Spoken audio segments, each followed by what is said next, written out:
This is probably not what you were expecting leading up to the space DLC, but I was thinking about doing a space challenge, and the reality is that if I was to do a space challenge now, we'd probably end up all building something that doesn't exactly work.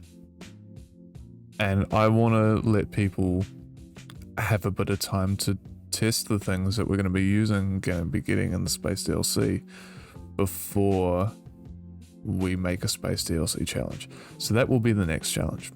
But for now, this is the challenge we've got. So in front of me, what I've got is the Snowmobile challenge. This is kind of like the Hot Hatch challenge in the sense that there's, I've outlined more rules this time. I think that's the challenges that I've done in the past was good, but there wasn't enough rules to make it a challenge. It was just build this. So this is the challenge today. It's got more freedom, but it's also got more challenges in that, if that makes sense.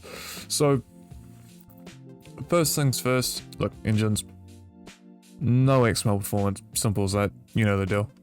Engines must be glitchless, so all those kind of infinite steam things that I've been making with XML fuel tanks, please don't do that.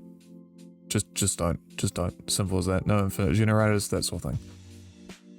XML, visual XML, cool. Tire grip, cool. Tire size, cool. Maximum 2 and 2.5 respectively, done. Now the chassis, this is the bit that will hiccup some people. So, you can use any transmission, any engine size, any engine type. Obviously, we're sticking within these rules, but you can use anything. You can use any powering method. I do not care. It needs to be able to reverse. It needs to have decent performance. It needs to have 3 points of contact with the ground. So 2 at the front and 1 at the rear. So like a traditional snowmobile. And here's the thing. Maximum size. So this is the physical kind of hitbox. So if you look at like a electrical connector, how it's got like one block that you can collide with, and then the end connector you can't collide with. So that would only just be counted as the actual block. But length, 18 blocks. Width, 5 blocks. This is the big part of the challenge. A 5 block width really limits down what you can do. But a snowmobile is a snowmobile. They are small. Snowmobile is almost like a snow equivalent of a jet ski. They're tiny, but they need to perform big.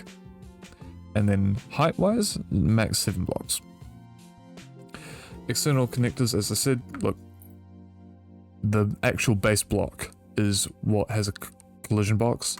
The rest of it doesn't, like the actual connected nozzle, I guess you could say, or connection point doesn't have a connection or a physical hitbox. Therefore, don't worry about that sticking within the dimensions, but the actual block itself that does have a hitbox, include that. Other rules must cater to Arctic conditions, so you need heating. You need heating on this.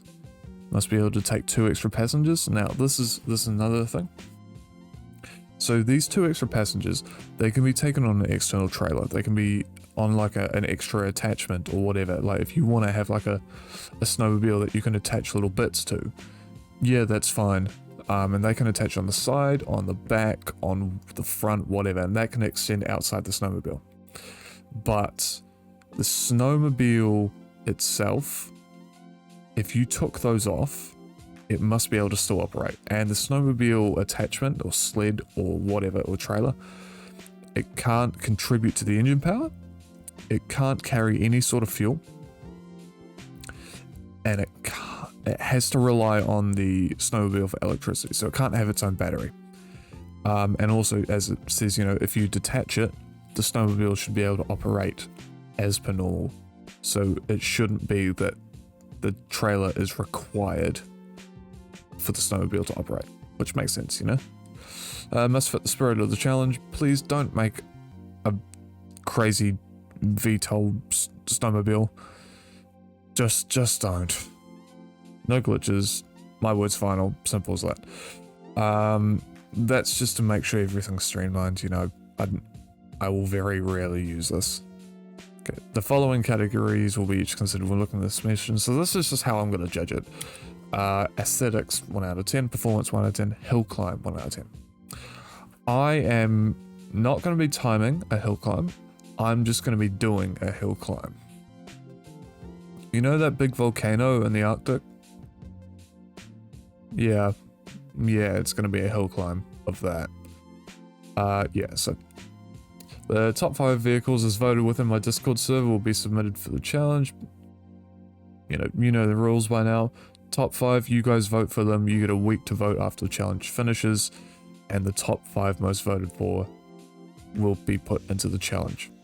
The challenge finishes until Sunday, 8th of October at 9 PM New Zealand Standard Time, which is 2 weeks and an hour away as of recording this. This is 8 PM on September the 24th. It's a Sunday evening for me. Might be different for you guys. And a global live timer, which is this timer here, has been linked and will also be in the other links associated with the challenge. Feel free to ask for clarification, help, anything. I'm willing to help. I'm willing to not contribute, but I'm willing to help you guys get through the challenge and make something. So best luck. So that's basically it. I hope you guys enjoy this challenge. I hope you guys participate. I hope you guys have fun. You've got 2 weeks. Enjoy building.